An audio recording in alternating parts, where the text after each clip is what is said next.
चीन और अमेरिका के बीच रिश्तों में खटास बढ़ी। सोलोमन आइलैंड पर चीन की धमक बढ़ाने की कोशिश। अमेरिका ऑस्ट्रेलिया मिलकर चीन को रोकने में जुटे। सोलोमन आइलैंड में सैन्य बेस बनाना चीन का मकसद। और ये जो मैं आइलैंड कंट्रीज की बात कर रहा था, पैसिफिक आइलैंड कंट्रीज, उन्हीं में से एक सोलोमन भी। सोलोमन से ऑस्ट्रेलिया की दूरी बेहद कम। ऑस्ट्रेलिया की गर्दन पर एक तरह से जाकर बैठ गया है चाइना, और वहां पर भी यही कहा गया है कि हमने एक सिक्योरिटी अरेंजमेंट किया है ताकि सोलोमन को आने वाले दिनों में मदद कर सकें। इसको हम पॉलिटिकल नहीं बनाएंगे, लेकिन इकोनॉमिकल और ये टेक्नोलॉजिकल एक अलायंस है जो नॉन पॉलिटिकल रहेगा। सर ये इतनी बदमाशी शब्दों के साथ, इतनी हेरा फेरी, ये क्या सोलोमन को समझ में नहीं आती होगी? देखिए, आपने देखा होगा कि जहां जहां चीन पहुंचा है वहाँ गवर्नमेंट्स के साथ तो उसने तालमेल बैठा लिया है कि वो गवर्नमेंट्स मोस्टली ऑटोक्रेटिक रही हैं या अपने आप में वहाँ डेमोक्रेसी का इतना प्रचार नहीं रहा है। लेकिन आप देखिए, जनता का विरोध रहा है, चाहे वो आप श्रीलंका देखें, चाहे वो आप पाकिस्तान देखें। जनता का, वहाँ की जनता का विरोध रहा है चाइनीज़ एग्रेशन, इकोनॉमिक एग्रेशन के खिलाफ, जो डेथ ट्रैप वो करता है। और अब तो बहुत खुल के आ गया है, सबको पता है कि चाइना किस लिए आया है, हमारी ज़मीन, हमारी धरती को हड़पने आया है। तो वहाँ के लोगों का जो उसमें प्रतिरोध रहेगा, जो विरोध रहेगा उसका, तो उसको सोच के मैं ये कहना चाहता हूँ आपके माध्यम से दर्शकों को कि मुझे ये बिल्कुल भी शंका नहीं है कि चाइना अब इस चीज़ को भुना पाएगा। जो भुनाने वाली स्थिति थी पहले, अब वो इस चीज़ को भुना पाएगा ऐसा नहीं है। और महासागर में, प्रशांत महासागर में ऑस्ट्रेलिया के पास आने का मतलब है ऑस्ट्रेलिया के ऊपर उन्होंने कई तरह के दबाव बनाए, चाहे उनको कोल के लेके हो, चाहे उनके एक्सपोर्ट्स को लेके हो। उन्होंने ऑस्ट्रेलिया में बहुत दबाव बनाने की कोशिश की। जहां उनकी जमीन नहीं है वहां वो पसर रहे हैं। लद्दाख में वो आगे बढ़ना चाहते हैं।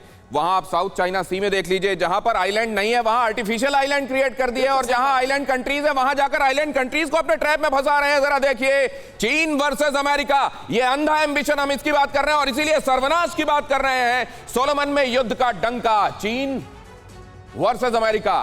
सोलोमन में युद्ध का डंका बजेगा क्या? दक्षिण प्रशांत महासागर में चीन के प्रभाव से चिंतित है अमेरिका। 29 साल बाद सोलोमन द्वीप में अमेरिकी दूतावास खुलेगा। 1993 में अमेरिका ने सोलोमन में दूतावास बंद किया था। पापुआ न्यू गिनी से ही सोलोमन आइलैंड का राजनयिक काम चलता था। अमेरिकी विदेश मंत्री ने सोलोमन आइलैंड का दौरा किया। चीन के बढ़ते प्रभाव को रोकने के लिए कदम उठाएगा अमेरिका।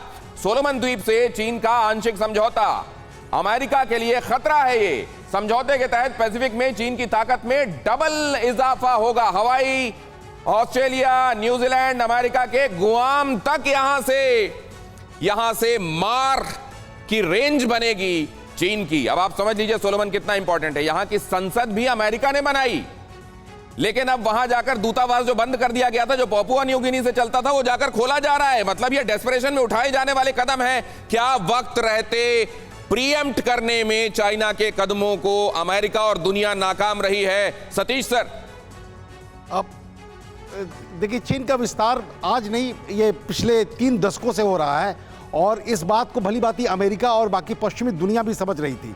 आज चीन इस मुकाम पर पहुंच चुका है कि अमेरिका चाहकर भी कुछ नहीं कर पाएगा, क्योंकि अफ्रीका से लेकर लैटिन अमेरिका तक जितना इन्वेस्टमेंट चाइना कर चुका है, अमेरिका बहुत पीछे है।